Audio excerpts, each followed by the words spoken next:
Hello जी, राधे राधे। कृष्णदासी मीनाक्षी के channel में आपका स्वागत है। मैं ठीक हूँ, आप भी ठीक हूँ। जैसे कल एकादशी थी और आज द्वादशी है, और मैं आप इसलिए आज वीडियो बनाई है ताकि मैं आपको पहले ही बता दूँ 6 नवंबर को रविवार का दिन जो है हमारा, उस दिन वैकुंठ चतुर्दशी है। जो लोग कार्तिक मास में नहीं स्नान कर पाए या व्रत नहीं कर पाए, या फिर बहुत से लोग भीष्म पंचक व्रत करते हैं, कार्तिक अनुष्ठान करते हैं, या फिर 365 बत्तियों का दान नहीं कर पाते हैं एकादशी पर और गौशाला में या कहीं भी, तो ये जो आज का दिन है वैकुंठ चतुर्दशी, जो 6 नवंबर को रविवार का दिन है, इस दिन आप 14 दीपों का दान जो चतुर्दशी को होगा, उस दान से भी आपको पूरे कार्तिक मास का फल मिल जाएगा। मैं आपको बताती हूँ 14 दीप आपको कहाँ, कब और कैसे प्रज्वलित करने हैं। कार्तिक मास में हम कोई भी दीप दान करते हैं, या तो सुबह करते हैं या फिर शाम को करते हैं। हम सिर्फ 2 टाइम में दीपदान करते हैं, या तो सुबह करते हैं या फिर शाम को करते हैं। अगर हम 365 बत्तियों का भी दीपदान करते हैं तो हम 365 बत्तियों का दीप या तो सुबह करेंगे या शाम को करेंगे। लेकिन जो ये वैकुंठ चतुर्दशी आएगी, इसमें जो दीपदान होता है वो मध्य रात्रि में होता है। ना ही सुबह होगा ना ही शाम को होगा, केवल मध्य रात्रि में होगा। मध्य रात्रि में जो ये दीपदान होता है उसका भी विशेष महत्व है। एक कथा है जो मैं आपको सुनाऊंगी, वरना आप लोगों के मन में होगा कि पता नहीं इसे कैसे पता है कि मध्य रात्रि में होगा। तो मैं आपको बताना चाहती हूँ मध्य रात्रि में कैसे होगा। तो एक बार क्या होता है कि हमारे विष्णु भगवान जी जो हैं, वो उनका मन नहीं लग रहा था वैकुंठ में। तो वो लोग, उन्होंने सोचा कि मैं काशी में शंकर भगवान जी से मिलने जाता हूँ। तो वो काशी जाते हैं तो शंकर भगवान जी से मिलते हैं, लेकिन शंकर भगवान तो अपने ध्यान, नेत्रबंद और अपने ध्यान में लीन। तो वहाँ पर उन्हें वो देखा, तो शंकर भगवान जी ने तो अपने नेत्र ही नहीं खोले। तो उन्होंने सोचा, अरे ये तो पूरे ध्यान में लीन है, अब मुझे तो इनसे मिलना था, इनसे बातें करनी थी, मेरा तो मन ही नहीं लग रहा वैकुंठ में। तो उन्होंने क्या किया कि एक वहाँ गए, वो नारद जी प्रकट हो गए। नारद जी प्रकट हो गए तो नारद जी से पूछा कि नारद जी, अब मेरे को तो वैकुंठ में मन नहीं लग रहा था और मैं काशी आया भोले बाबा से मिलने, और हरि महादेव जी तो अपने नेत्र ही नहीं खोल रहे। तो उन्होंने कहा, ये तो अपने नेत्र नहीं खोलते, ये तो माँ जगदम्बा अगर भी आती हैं, उनके कहने पर भी अपने नेत्र नहीं खोलते हैं, तो अब क्या करूँ। प्रभु ने कहा, अब क्या होगा, अब मैं इतनी दूर से आया हूँ काशी में और प्रभु से मिलने, और अब कैसे नेत्र इनके खोले। तो नारद जी ने कहा कि आप मार्कंडेय नदी पर जाइए, और वहाँ पर कण कण में भोले बाबा हैं और कण कण में शिव हैं।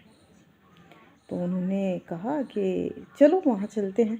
तो प्रभु वहाँ गए। वहाँ जाने के बाद उन्होंने एक छोटा सा कंकड़, नदी सरोवर पे पहुँचे और एक छोटा सा कंकड़ उठाया वहाँ से और अपना पूजा पाठ करने लगे। तो भाई उन्होंने वहाँ पर सुबह से शाम हो गई उन्हें, और वो वही जलधारा सरोवर से लेके उस कंकड़ पर चढ़ाने लगे। सुबह से शाम हो गई, पता ही नहीं चला प्रभु को, कब सुबह से शाम हो गई, कब दोपहर हुई, कब शाम हो गई। प्रभु को याद आया कि अरे मैं तो इन्हें सिर्फ स्नान करा रहा हूँ, मेरे पूजा पाठ तो मैं की नहीं, कोई दिया वगैरह तो लाया नहीं, मैं कोई मतलब कि आरती नहीं करी, कुछ नहीं करा, सिर्फ स्मरण करा और जल की धार दी। तो लक्ष्मी जी आती हैं। मैया ने कहा कि आप दीप तो जलाया नहीं, आपने दीपक नहीं जलाया, प्रभु कैसे प्रसन्न होंगे, कैसे दर्शन देंगे। तो क्या होता है कि माँ लक्ष्मी जाती हैं और वो एक 14 दीप लगा के आती हैं, और 14 दीप वहाँ प्रभु को देती हैं। प्रभु को देने के बाद जब प्रभु पूजा आराधना करते हैं, तो हरि जब पूजा पाठ करते हैं तो वो प्रसन्न होते हैं। उनके प्रसन्न होने के बाद शिव जी भी प्रसन्न होते हैं और वहाँ उन्हें दर्शन देते हैं। तभी से ये चला है कि 14 दीपदान होंगे। और ये 14 दीपदान की जो प्रथा है उसी दिन से चली है, क्योंकि माँ लक्ष्मी जी उस दिन 14 दीपक ही लेके आई थी। और वो 14 दीपक से हरि और हर का मिलन हुआ था।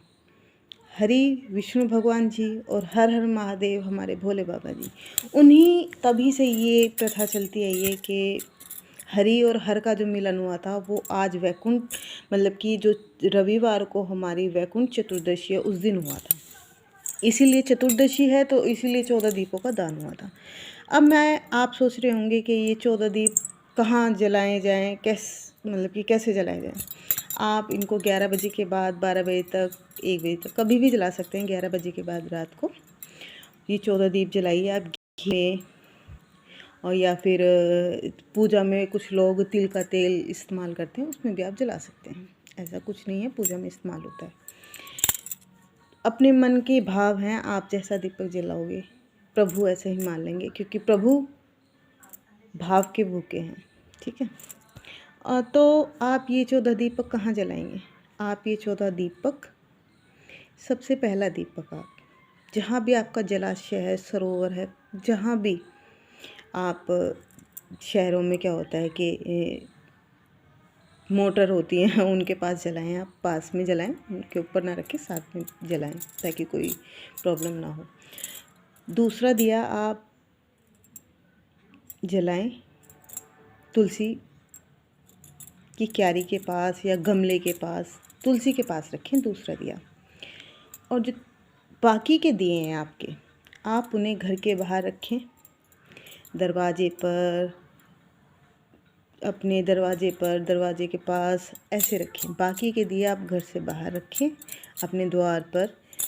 ये इन 14 दियों का महात्म्य है और यही सब मैं आपको बताना चाहती थी। और इससे आपके जो घर में लक्ष्मी का वास होगा, प्रभु का वास होगा।